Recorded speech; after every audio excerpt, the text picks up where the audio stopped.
দর্শক, স্বাগত জানাচ্ছি নাগরিকের নিয়মিত আয়োজন সংবাদ বিশ্লেষণে। আজকে আমার সাথে রয়েছেন সহকর্মী সাইফুল শাহীন। সাইফুল শাহীন, আমরা আজকে যে বিষয়গুলো নিয়ে আলোচনা করব সেটি প্রথমে একটু আমরা নিজেরা জেনে নিই কি কি বিষয় নিয়ে আলোচনা করব, আর সংবাদ বিশ্লেষণে মূলত কোন কোন বিষয়গুলো নিয়ে আলোচনা করা হয় সেটি আসলে দর্শকদেরকে একটু জানাতে চাই। প্রথমত আজকে আমরা কুয়েটের যে রাজনীতিক যে অবস্থা বা ভিসির যে পদত্যাগ চাচ্ছে ছাত্র সেটি নিয়ে আলোচনা করব, এবং সেই সাথে আমরা আলাপ করব আজকে স্বরাষ্ট্র উপদেষ্টা যে কথা বলেছেন মেঘনা আলম ইস্যুতে, একই সাথে সরকারের যে 5 বছর যে থাকার ব্যাপার নিয়ে তিনি যে বক্তব্য দিয়েছিলেন 10 এপ্রিল, সেটি নিয়ে যে আসলে আলোচনার খোরাক জমিয়েছে রাজনীতিতে, সেটি নিয়ে আলোচনা করব। সেই সাথে আমরা আরো আলোচনা করব যে ঐক্যমত্য কমিশনের সাথে রাজনৈতিক দলগুলোর যে বৈঠক হওয়ার কথা, রাজনৈতিক প্রেক্ষাপট যেটাকে আমরা আলাপ করব। কারণ আমাদের দর্শকেরা জানতে চান যে ঘটনা বা খবরের ভেতরকার খবরগুলো আসলে কি ঘটেছে। শুরুতে সাইফুল শাহীন, আপনার কাছে জানতে চাইবো যে কুয়েটের যে ছাত্র আন্দোলন করছেন ভিসির পদত্যাগের দাবিতে, এক দফা দাবি তারা করছে, কিন্তু আসলে কেন এই আন্দোলনটি হচ্ছে বা এটার পেছনের প্রেক্ষাপটটাই বা আসলে কি? আনোয়ার, আমি একটু নাগরিক টিভির পক্ষ থেকে দর্শকদের ধন্যবাদ জানাই। তারা সবসময় আমাদের পাশে থাকেন, আমাদের অনুষ্ঠানগুলো দেখেন। আমরা সংবাদ বিশ্লেষণে প্রতিদিনের যে প্রধান প্রধান সংবাদগুলো, সেই সংবাদগুলোই সাধারণত সেই সংবাদ নিয়েই বিশ্লেষণ করি। তো গতকালকে কিন্তু আমাদের একটি বড় উৎসব বাংলাদেশে শেষ হলো, পহেলা বৈশাখ, নতুন বছরে পা দিলাম। আজকে গতকালকেই আমরা যখন আলোচনা করছিলাম যে আগামীকাল, আসলে আমরা তো পরের দিনের পরিকল্পনা করে থাকি নিউজ রুমে, তো আমরা গতকাল যখন পরিকল্পনা করছিলাম যে আগামীকাল আমরা কি ইস্যু নিয়ে কাজ করব বা কি অ্যাসাইনমেন্ট কভার করব, সেরকম কোনো ডেজ ইভেন্টও ছিল না। তো হঠাৎ করেই আজকে সকালবেলা থেকেই দেখলাম যে বেশ উত্তাল বিভিন্ন জায়গা। যেমন আপনি যেটি বললেন, কুয়েটের যে আন্দোলন ছাত্রদের, এখন তারা ভিসির পদত্যাগ চাচ্ছে এবং তালা ঝুলিয়ে দিয়েছে সব জায়গায়। আজকে কিন্তু কুয়েটের দাপ্তরিক কার্যক্রম শুরু হওয়ার কথা ছিল। তো এটা আসলে ঘটনাটি আপনি নিশ্চয়ই জানেন, আর যারা নিয়মিত সংবাদ দেখে বা খবরের কাগজ পড়ে তারাও জানে যে গত 18ই ফেব্রুয়ারিতে বহিরাগতদের সন্ত্রাসীদের একটা ওখানে কুয়েটের ছাত্র রাজনীতি নিষিদ্ধ নিয়ে যে আলোচনা হয়েছিল বা এটি আন্দোলন করছিলেন সাধারণ শিক্ষার্থীরা যে কুয়েটে ছাত্র রাজনীতি নিষিদ্ধ করতে হবে, তখন বহিরাগত সন্ত্রাসী বলেন বা অন্য কোনো ছাত্ররা এসে বা যারাই আসুক, বিভিন্নভাবে সেটি বলা হয়েছে, সেখানে বড় ধরনের একটি সংঘর্ষ হয়। সেই সংঘর্ষে কিন্তু প্রায় শতাধিক সাধারণ ছাত্রছাত্রী আহত হয়। আহত হওয়ার পরে সেই মুহূর্তে কুয়েটের যে সিন্ডিকেট বা তারা প্রশাসন, বিশ্ববিদ্যালয় প্রশাসন, তারা কিন্তু বিশ্ববিদ্যালয়কে বন্ধ ঘোষণা করে, এরপরে হলগুলোকে বন্ধ ঘোষণা করে, তারা একটি তদন্ত কমিটি করে। সেই তদন্ত কমিটির অনুযায়ী তারা যেটি পায়, সেই তাদের ফলাফল অনুযায়ী তারা কিন্তু একটি 101 নম্বর সিন্ডিকেট সভা সম্ভবত হয়েছে তাদের সোমবারে। সেই সভায় তারা সিদ্ধান্ত নিয়েছে যাদেরকে দোষী করেছে তাদেরকে, সংখ্যাটা আমার ঠিক সঠিক মনে নেই, তো বেশ ভালো সংখ্যাই হবে, 37 জনের বিরুদ্ধে তারা কিন্তু অভিযোগ এনেছে। এবং এই অভিযোগ আনার ক্ষেত্রে ছাত্রছাত্রীদের কিন্তু দীর্ঘ 6 দফা একটা আন্দোলন ছিল, মানে 6 দফা দাবি ছিল তাদের, এবং তাদের যে দাবিগুলো ভিসির প্রতি, যে এই ভিসি ছাত্রছাত্রীদের নিরাপত্তা দিতে পারেনি, এই ভিসি হলগুলোতে ইন্টারনেট, বিদ্যুৎ, গ্যাস সংযোগ দিতে ব্যর্থ হয়েছে, এই ভিসি পক্ষপাতিত্ব করেছে, এই ভিসি সাধারণ শিক্ষার্থীদের সাথে নেই, বিভিন্ন ধরনের অভিযোগ কিন্তু ভিসির প্রতি তাদের রয়েছে। এবং সর্বশেষ এই ঘটনার পরে যখন তাদের বিরুদ্ধে অভিযোগ আনা হলো, তখন আজকে এটি তারা সকালে কিন্তু আজকে কালো কাপড় বেঁধেই তারা সকাল থেকে নেমেছে। সব সংবাদ মাধ্যমে খবরটি এসেছে যে তারা আন্দোলন করছে এবং তারা একটি ঘোষণাপত্র দাবি করে প্রকাশ করেছে। সেখানে তারা বলেছে যে এক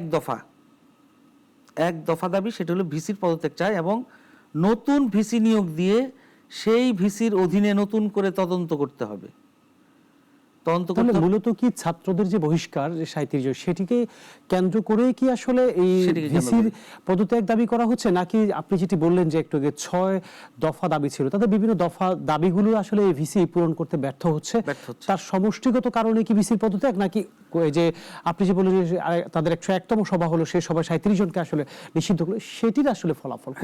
আর ভিসিকেই বা পদত্যাগ করতে বলা হয় বা এইরকম অভিযোগ উঠলে আমরা দেখেছি বারবার, বা তখন কেন যে ভিসিরা আসলে যার বিরুদ্ধে অভিযোগ উঠে বাংলাদেশে এই ধরনের যদি প্র্যাকটিস পদত্যাগ করেন না, বা কেন তারা আজকে বসে থেকে প্রমাণ করতে চান যে না আমি সঠিক ছিলাম? এটি কিন্তু আসলে এই ঘটনা কিন্তু প্রথম না আমাদের দেশের প্রেক্ষাপটে, এটা কিন্তু আগেও ছিল এবং 5 আগস্টের পরে কিন্তু অনেকগুলো বিশ্ববিদ্যালয়ে, কলেজে, বিভিন্ন প্রতিষ্ঠানে কিন্তু এই ধরনের ঘটনা ঘটেছে যে ব্যর্থতার দায় নিয়ে তাদেরকে সরে যেতে হবে বা জোর করে অনেককে তাদের আসন থেকে, তাদের দায়িত্ব থেকে সরিয়ে দেওয়া হয়েছে।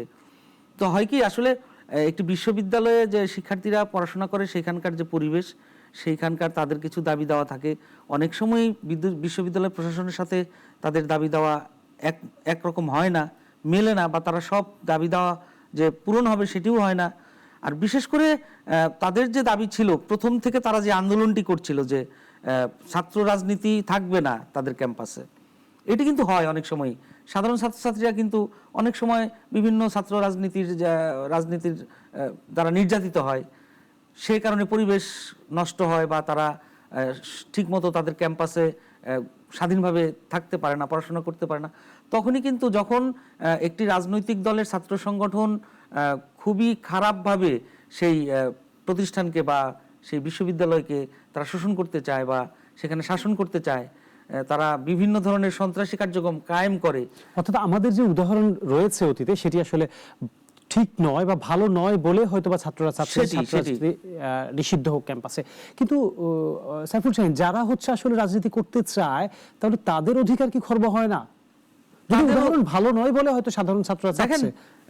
ঢাকা বিশ্ববিদ্যালয়ের মতো প্রাচ্যের অক্সফোর্ড, সেখানে কিন্তু দীর্ঘদিন কোনো ছাত্র সংসদ ছিল না, দীর্ঘদিন, এবং অনেক দিন পরে এসে সর্বশেষ একটি ছাত্র সংসদ যেটা নির্বাচন হলো আওয়ামী লীগের সময়।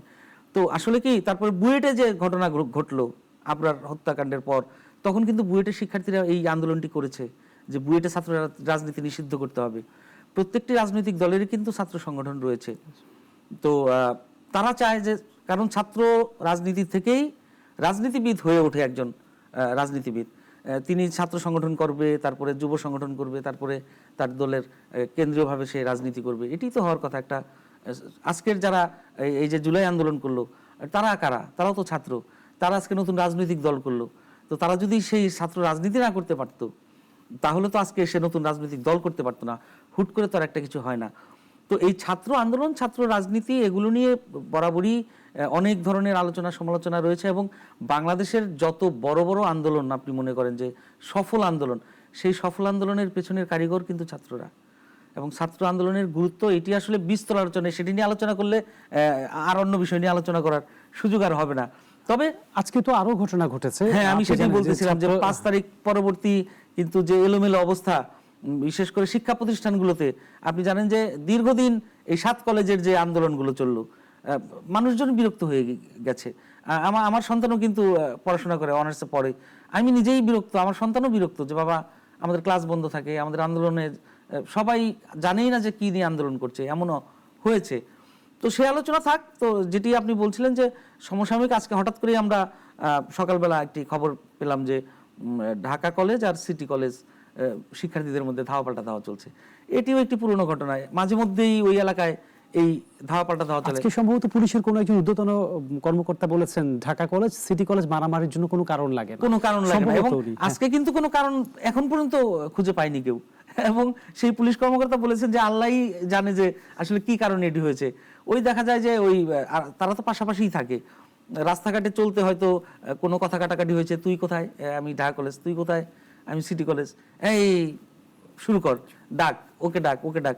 আসলে এই এই জায়গা থেকে বের হয়ে আসতে হবে। আমরা যদি নিজেরা ঐক্যবদ্ধ না থাকি, আমরা দেশটাকে আমরা কিভাবে সাজাবো?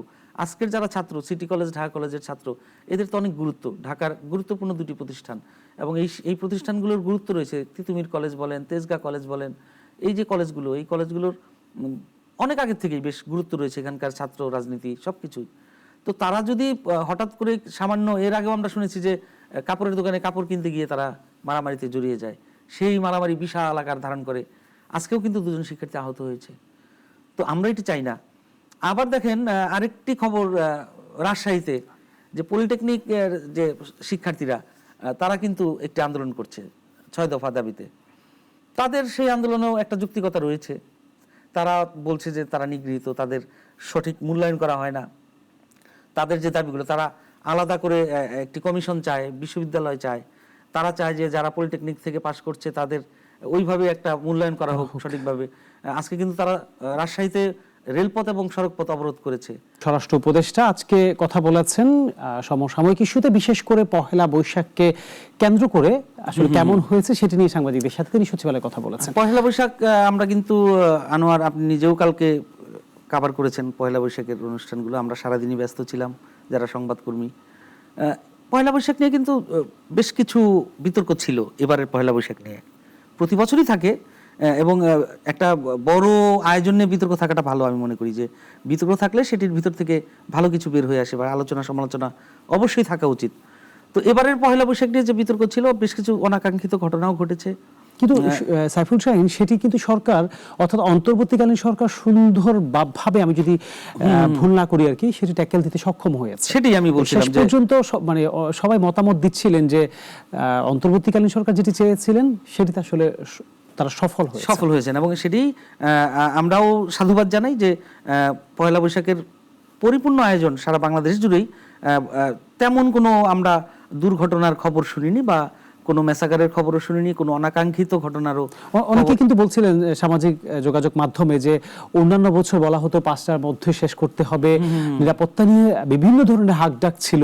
এবার কিন্তু এই ধরনের ইস্যুগুলো চোখে পড়েনি। বা রাতেও সন্ধ্যার পরে আপনি জানেন যে সংসদ ভবনের এলাকাতে দারুণ একটি অনুষ্ঠান তারা বেশ কিছু আয়োজন ছিল, যেমন যেটি বরাবরই যেটি হয় রমনার বটমূলে, সেই অনুষ্ঠানটিও হয়েছে। যদি এবার ছায়ানটের যে কর্ণধার উনি নেই, ওনাকে ছাড়াই সেটি হয়েছে। শোভাযাত্রা, যেটি আনন্দ শোভাযাত্রা, সেই আনন্দ শোভাযাত্রা নিয়ে তার নাম নিয়ে, তারপরে সেখানে যে ফ্যাসিস্টের আকৃতি সেটি নিয়ে সেটি পুড়িয়ে ফেলা হলো, সবশেষ সেটিকে আবার বানানো হলো। সেটি নিয়ে এখনো আলোচনা, সেটি নিয়ে বিভিন্ন ধরনের মানুষ তো থাকে, আলোচনা করে। কিন্তু সার্বিকভাবে পহেলা বৈশাখ কিভাবে উদযাপিত হলো, কেমন হয়েছে, সেটি নিয়ে আজকে সচিবালয়ে স্বরাষ্ট্র উপদেষ্টা কথা বলেছেন। আমরা নিশ্চয়ই সেই স্বরাষ্ট্র উপদেষ্টা কি বলেছেন পহেলা বৈশাখ নিয়ে সেটি একটু দেখে আসতে পারি। বাংলা নববর্ষ 1432 উৎসব অত্যন্ত শান্তিপূর্ণ ও সৌহার্দ্যপূর্ণ আবহে উদযাপিত হয়েছে। বাঙালি ছাড়াও 26টি জাতিগোষ্ঠীর অংশগ্রহণে পহেলা বৈশাখের অনুষ্ঠান বর্ণিল, বৈচিত্র্যময় করেছে এবং এতে নূতন মাত্রা যোগ করেছে। সকলের সার্বিক সহযোগিতা এবারের উৎসবে আইন শৃঙ্খলা পরিস্থিতি ছিল অত্যন্ত ভালো। সবাই নিরাপদে নির্বিঘ্নে উৎসব উদযাপন করতে পেরেছে।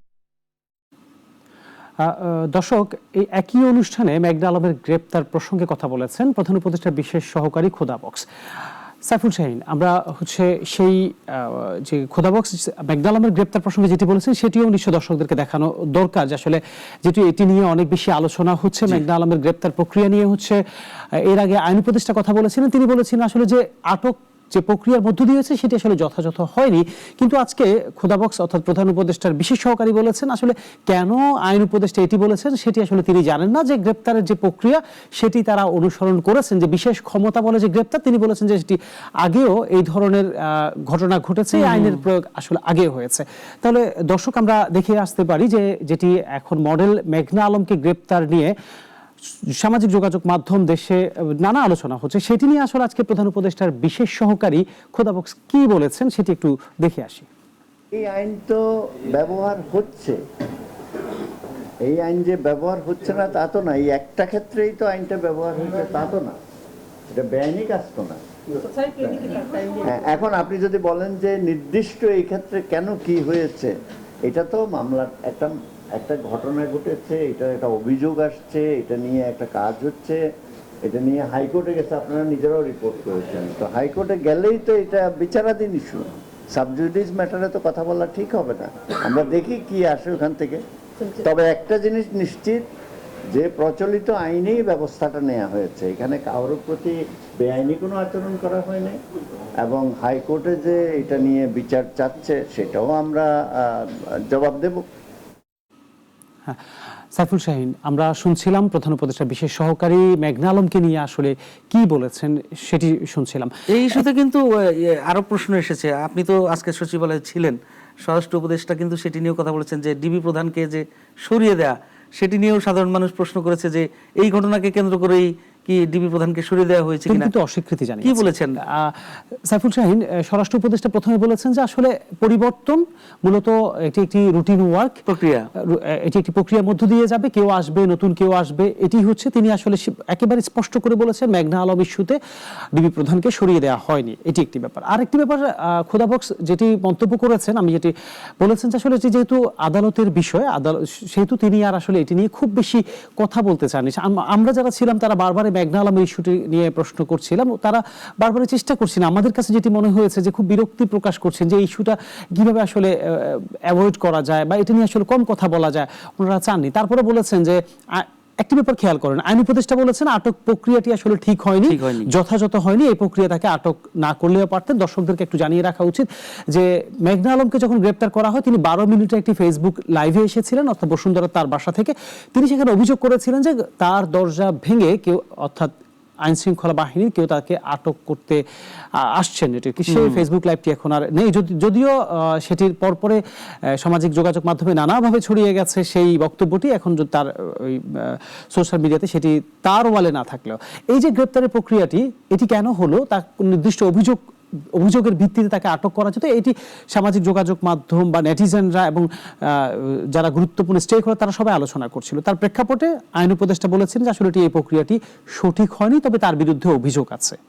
এইটি কিন্তু আজকে আবার এই দেখেন তাদের মধ্যে যে এক ধরনের দ্বান্দ্বিক অবস্থান, বললেন যে তাদের গ্রেপ্তারের প্রক্রিয়াটি সঠিক ছিল, আইন উপদেষ্টা কেন এই কথাটি বলছেন তিনি সেটি জানেন না। আদালত থেকেও আসলে আরেকটি ব্যাপার, আদালত কিন্তু মেঘনা আলমকে আটক কেন অবৈধ করা হবে না সেটি জানতে রুল জারি করেছেন।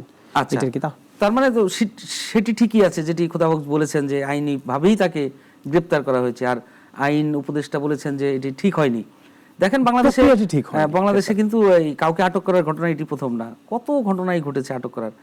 এই আইন শৃঙ্খলার পরিচয়ে রাতের বেলায় মানুষের যারা ভিন্ন মতের রাজনীতি করত তাদেরকে ধরা হতো, তাদের দরজা ভাঙা হতো, তাদেরকে নিয়ে যাওয়া হতো।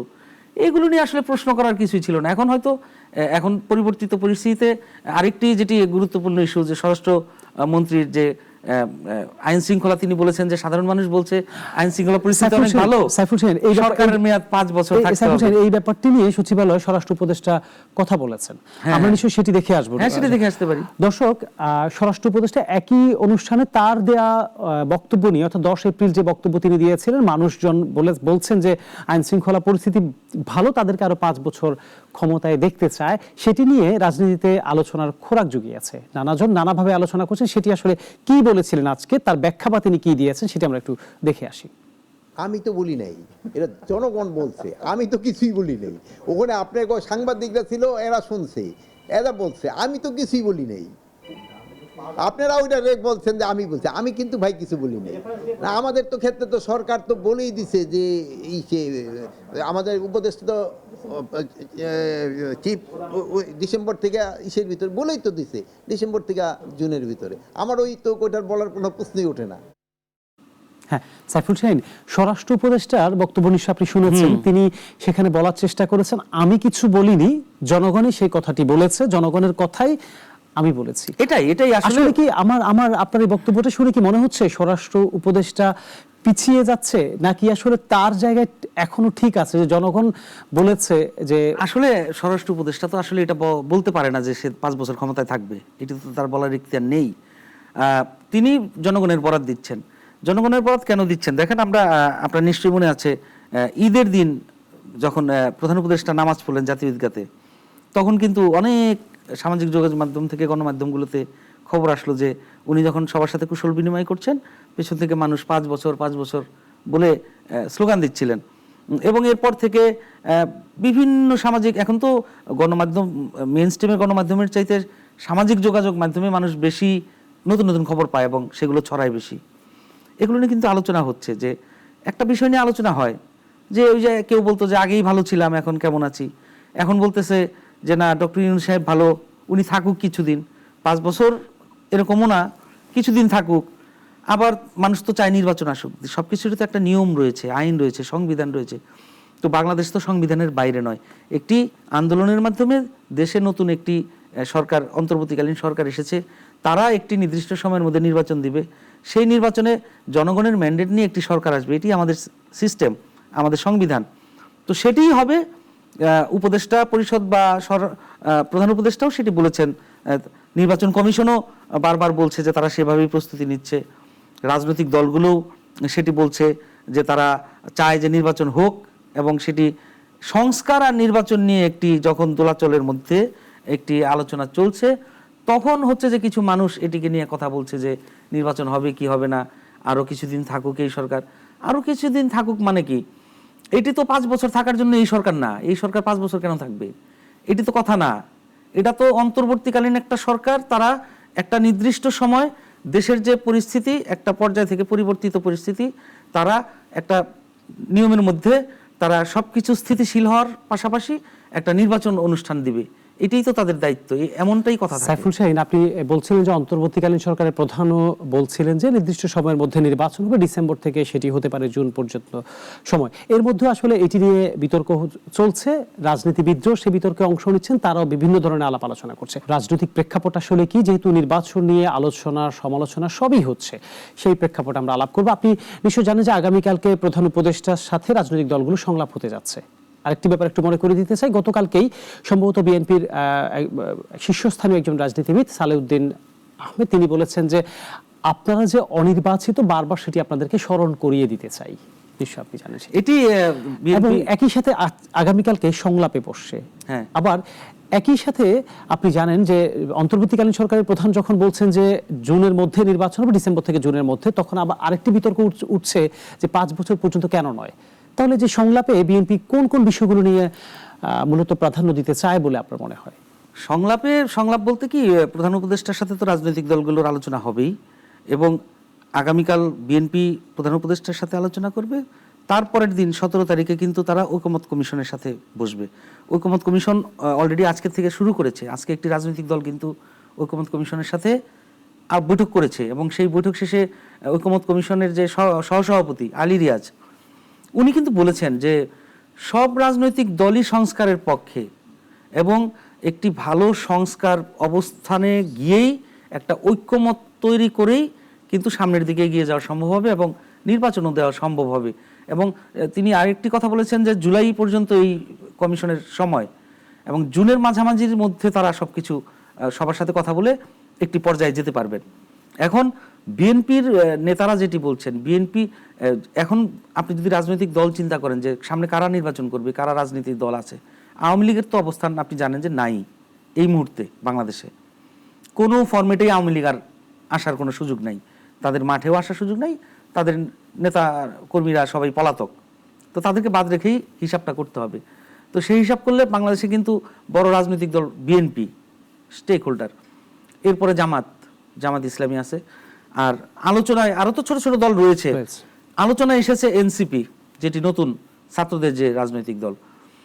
এখন আমরা কিন্তু রাজনীতি নিয়ে যত সংবাদ সংগ্রহ করেছি বা যাদের সাথে কথা বলেছি, রাজনৈতিক নেতাদের সাথে কথা বলেছি, সবসময়ই একটি বিষয় শুনেছি যে বিএনপি কিন্তু চায় যে একদম নির্দিষ্ট সময়ের মধ্যে, মানে একদম এই বছরই ডিসেম্বরের মধ্যে নির্বাচনটা হোক। কারণ বিএনপি ভাবতেছে এবং সাধারণ মানুষও ভাবতেছে যে এখন একটি অবস্থান রয়েছে, তারেক রহমান দেশে ফিরবে, সেই অপেক্ষায় তারা রয়েছে।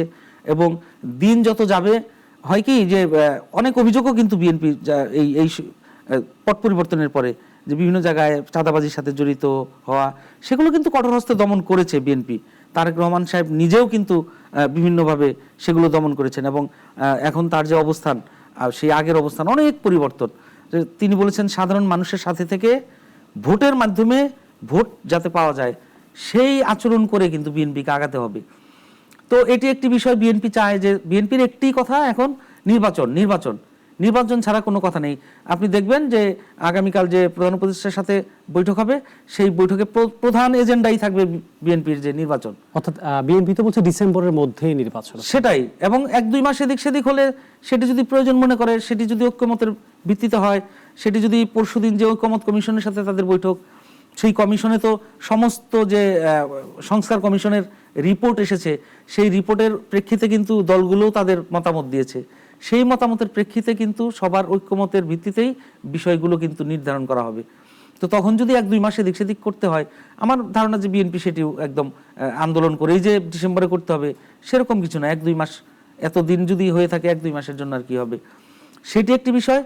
আর নতুন দল এনসিপি, তারা কিন্তু একেবারেই নতুন, যে হুট করেই এখন ইলেকশন দিলে 300 আসনে তাদের প্রার্থী দেওয়া, সারা বাংলাদেশে তাদের দল গোছানো, এটি কিন্তু এত সহজ নয়। একটি দল, রাজনৈতিক দল হুট করে এসেই তারাও কিন্তু সেই চায় যে একটু সময় চায়, নির্বাচনটা একটু তারা দেরিতে একটু সময় চায়, হোক। তারা একটু হাঁটা শিখুক। তারা তো মাত্র মায়ের পেট থেকে বের হলো, হামাগুড়ি শিখবে, কথা বলা শিখবে। সাইফুল শাহীন, আমরা একেবারে শেষ পর্যায়ে চলে এসেছি, অনুষ্ঠানে শেষ করতে হবে। আজকের মতো আমাদের সাথে যুক্ত হওয়ার জন্য আপনাকে ধন্যবাদ জানাচ্ছি। অনেক ধন্যবাদ। দর্শক, আজকের মতো শেষ করছি নাগরিকের নিয়মিত আয়োজন সংবাদ বিশ্লেষণ।